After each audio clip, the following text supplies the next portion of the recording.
This unique story begins by showing a man named Graham who used to work as a father in a nearby church. However, a few months ago, due to a car accident that caused the death of Graham's wife, his faith in God completely shattered. And since then, Graham had left his job as a father. Now, he was cultivating corn crops near his home.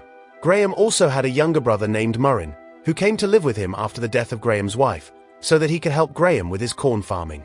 Their lives were now gradually moving in this way. One day, Graham's son was shouting loudly from among the crops, and upon hearing this, Graham and his brother Murrin rushed there. Graham's son asked his father to look in that direction. Graham's mind was completely blown away because the corn crops in that area had been completely destroyed. It looked like some large and massive thing had landed there. The devastation was spread on a large scale over Graham's corn crops. Both of Graham's dogs were also behaving very strangely, as if they sensed something. Seeing such destruction, Graham began to feel that this must have been the work of the bandits who attacked at night. Graham immediately called and summoned a police officer.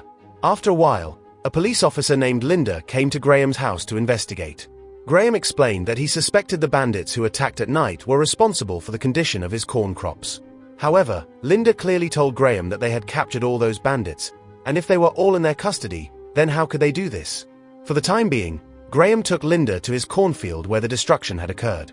After Linda carefully observed everything, she told Graham that such a massive destruction could not have been caused by a human. Surely someone else was involved. Suddenly, Graham's son started shouting again. When Linda and Graham went to his son, they found that Graham's son had killed one of his dogs. He was saying that the dog had tried to attack him out of control, and that's why, for his own protection, he had killed it. However, Graham knew that his son was scared. That's why he didn't scold them too much and took his family inside the house. Linda had told Graham that she needed a little more time to investigate the case, so she would come the next day to do her research. That night, everyone went to sleep. Suddenly, Graham's daughter's behavior seemed very strange. She immediately came to her father and said that she needed water, even though the water was right beside her. Graham's daughter was also saying that a very dangerous monster was standing outside, continuously staring at her. Graham thought that perhaps his daughter had a frightening dream, which was why she was saying all these things. But when Graham looked at the window, he actually saw a black shadow standing on the roof. Graham quickly went to tell his younger brother, Murrin, about everything. Graham still thought that this was the work of the bandit who had been troubling them. Therefore, Graham and his brother Murrin locked all the doors and went outside. However, after circling around the house, they couldn't see the black shadow at all. They couldn't understand how it could have disappeared so quickly.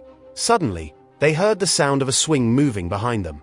Whatever was sitting there started running into the cornfield, meaning it was the same black shadow that had run away right in front of Graham and his brother. The next day, Linda came back to take everyone's statements. Although Graham and his brother Murrin had seen a glimpse of the black shadow last night, they couldn't describe what the figure looked like. Linda was a bit confused because, without evidence and witnesses, how could she trust them? Then suddenly, some news appeared on TV discussing that strange patterns had formed on various crops around the city, and these patterns were similar to alien spaceships. However, many scientists were discussing how to prove this. The same kind of crop patterns were also found in Graham's fields. But Linda was telling Graham that similar patterns had also been seen a few years ago, and the shocking thing was that during the investigation at that time, it was discovered that those patterns were not from an alien spaceship but were created by a group of humans who just wanted to gain fame. But when Linda checked Graham's crops, they were quite different from the others. Now, Linda would need to conduct even more research here to draw her conclusions. Discussions began to pop up all over the city about whether this was the work of an alien spaceship or some organization.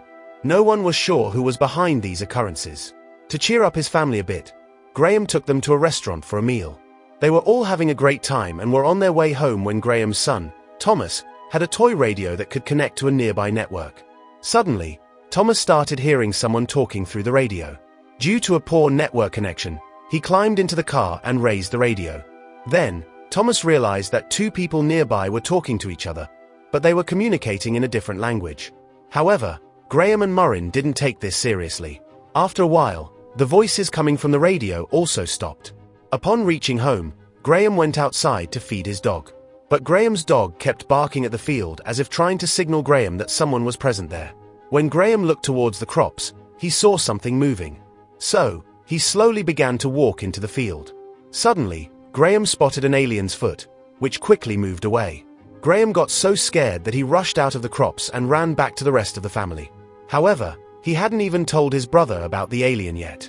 Murrin was busy watching a news report, where reporters were showing that many shining spaceships were visible just above the city. They had also confirmed with the government that these were not their aircraft. Moreover, these spaceships couldn't be spotted on radar, meaning it was certain that all of this was related to alien spaceships hovering right above the city. Graham and his younger brother, Murrin, were watching all this news very intently because they had also been experiencing some strange occurrences in recent days. Murrin became convinced of this because by morning, all the alien spaceships had disappeared. But on the way, when a bird flew by, it suddenly collided with the same spot and fell down.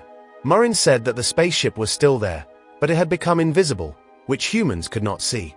He believed that the markings made by the aliens on the various crops in the city must be a way for them to communicate with other aliens, and it could mean anything, such as all the aliens trying to attack us. Just thinking about this made Graham and his brother very scared. However, Graham did not tell his daughter and son about this because they were already very frightened. Now, the man who had accidentally caused Graham's wife's accident had come to meet him one last time. He was leaving the city forever and apologized to Graham, saying that what had happened was unintentional. But he felt a lot of remorse due to all these events. However, it had been a long time since Graham's wife had died, so he knew that no matter what happened, she would not be coming back. Graham asked the man where he was going after leaving the city. The man replied that perhaps none of them was safe here, and he planned to go somewhere by the riverbank because the markings near the crops were quite far from the riverbank. This suggested that they were afraid of the dangerous spaceships near the water. Graham asked the man if he had seen the aliens inside the spaceships. When Graham inquired if he knew who was behind all this, the man said, "I won't lie to you. I have one of them locked in my kitchen," and saying this, he immediately left. Now, Graham had to find out who was in his kitchen at any cost. Graham slowly moved toward the house, where the kitchen door was locked, and he could literally hear some commotion inside. Graham thought that it might be members of a terrorist organization trying to create chaos all around. So, he took a knife in his hand and, crouching down, started to check the reflection under the door to see who was inside. Suddenly, a sharp hand came out to attack Graham, which looked like the hand of a dangerous alien. In self-defense, Graham used the knife to cut off the alien's hand, after which the alien screamed so loudly that its voice carried for kilometers. All the animals and birds began to flee from the scene. From all these events, Graham realized that this was not a human. He left the alien locked up and returned to his home. Graham was telling his brother and children that they should leave and go to the riverbank because that place would be completely safe. However, Graham's younger brother, Murrin, did not want to leave. He felt that as long as they stayed in the house, they would be safe. Graham then said they would decide based on a voting system whether they should go to the riverbank or stay at home. He asked everyone to raise their hands if they wanted to go to the riverbank. Only Graham and his daughter raised their hands, as Graham's brother and his son did not want to leave the house. Later, Graham's daughter also got scared and decided to stay in the house. With no other option, they decided to stay. Therefore, Graham closed all the windows and doors for protection and even put extra locks on them so that the aliens couldn't enter the house. They all watched the news, where it was reported that the alien ships that had been hovering over one city had now spread to many cities, as if they were gradually calling their entire army to Earth. The alarming thing was that many aliens started roaming openly in the city, causing panic among humans who feared they might attack and annihilate them. While Graham was having dinner with his family, his son's radio began to pick up some signals. It turned out that nearby, two aliens were talking to each other, and all of it could be heard through the radio. Graham realized that perhaps the dangerous aliens were coming to attack them. So, Graham and his brother Murrin started closing all the windows and doors with pieces of wood because if those dangerous aliens got inside, no one would survive. After a short while, there was movement outside, and it became apparent that there were not just one but many aliens trying to get into the house. Graham quickly took his children with him to the basement, as he felt that was the only safe place. Graham and Murrin completely locked the door, and they all began to pray that they would be saved. Suddenly, the lock on the door was shown, and the aliens outside were trying to open it. Graham immediately grabbed the lock because if it opened, all the aliens would get inside, and they were making every effort to break in. To save his family, the smart aliens had cut off all the electricity in the house, making it impossible to see anything in the basement. Fortunately, Graham's son, Morgan, had a flashlight that allowed them to see a little way ahead. Graham noticed that the aliens were no longer trying to enter the basement. Instead, they were outside the house, shouting loudly. Graham couldn't understand why they were doing that. Could it be part of a plan to divert their attention? Then Morgan said that he had read in stories that these aliens are very intelligent and, no matter what, they always find a second way to enter a room. This reminded Graham that there was a small opening in the basement where hot coals were brought in. Without electricity, Graham began searching for the coal opening with the flashlight. After facing many difficulties, he finally found it. Morgan was standing right in front of the coal opening when suddenly a dangerous alien hand reached out and grabbed him.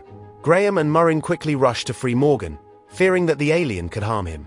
Graham managed to pull his son back, and Murrin hurried to close the coal opening so the dangerous aliens couldn't come inside. All of this frightened Graham's son, who suffered from asthma and was struggling to breathe. Graham then remembered that Morgan's asthma inhaler was left outside. He wondered how he would help his son. At that moment, he began comforting Morgan, telling him that he would be okay. Graham started blaming God, asking why he was doing this to him. He expressed his confusion, saying he had always been faithful, but now he was causing him pain, first with his wife and now with his child. Hearing this, Morgan felt a little relieved and eventually fainted from exhaustion. The aliens also seemed to stop trying to enter, and after staying in the basement for so long, Graham and Murrin began to feel sleepy. Many hours later, when Graham woke up, he realized he had to wake everyone up. He couldn't figure out how long they had been asleep. Murrin informed him that it had been about 15 to 20 hours, and it was clear that everything that had happened was orchestrated by the aliens. They had spread a gas all around that would make all the humans fall asleep. But now Graham didn't feel the presence of those aliens outside his house. Graham and Murrin heard on the radio that the aliens weren't here to conquer Earth. Rather, they had come to satisfy their hunger by eating humans. However, the good news was that the aliens had left. These dangerous aliens had released poisonous gases, causing many people to die, but no alien spaceships were visible anymore as they had departed. Still, Murrin had a suspicion that the injured aliens might be hiding somewhere on Earth, so they needed to remain cautious. Murrin told his older brother Graham that he didn't want to see him feeling helpless. Murrin idolized his brother and wanted to be like him. Encouraging Graham, they finally decided to leave the basement. Graham was preparing to give his son an injection to wake him up. After confirming from the news that the aliens were gone, Graham brought a large TV from Murrin's room to entertain Morgan. As Graham was dragging the TV, he suddenly saw a shadow of an unknown man on the screen. When Murrin and Graham turned around, they found a dangerous alien in their house. This alien had grabbed Graham's son, Morgan. Graham was at a loss for what to do. This reminded him of the moment when his wife had the accident and was about to die. His wife had said, "Please take care of my children. Don't let them feel my absence in their childhood." Now, Graham was terrified. Just as he lost his wife, he didn't want to lose his son. He decided that he would save his son, even if it meant sacrificing his own life. Graham told his younger brother Murrin that there was a baseball bat on the side. Murrin needed to grab it and hit the alien as hard as he could. The alien began to release a gas from its hand, aiming to spray it over Morgan's face. This was a poisonous gas that could kill humans. Seeing such dangerous things, Graham's daughter screamed loudly, diverting the alien's attention toward her. Taking advantage of the moment, Murrin started hitting the alien with the baseball bat. Graham quickly rushed to save his daughter and son. No matter what, Murrin was determined not to let the alien go, continuously attacking it with the baseball bat. The alien crashed into a cupboard that had a little water on top. When the water fell on the alien's body, a part of its skin started burning, and Graham realized that these aliens were afraid of water, and their bodies could be destroyed by it. Graham recalled the man who had caused his wife's accident. That man had told him he wanted to go to the riverbank because these dangerous aliens would not come near water. Now that Murrin had discovered the alien's weakness, he kept attacking the alien and began pouring water on it. After being utterly helpless, the alien could do nothing, and eventually, it died right there. Graham quickly brought his unconscious son outside to revive him. He started praying to God, "Please save my child's life." After a while, Morgan's eyes suddenly opened. Murrin and Graham were completely shocked by how this had happened. When the dangerous alien had grabbed Morgan, he was having a severe asthma attack, which temporarily shut down his lungs. At that moment, the alien had released the poisonous gas over Morgan, but he hadn't inhaled it, and in the end, Morgan narrowly escaped death. Graham, who had lost faith in God, began to thank him. All the jealousy he had against God faded away.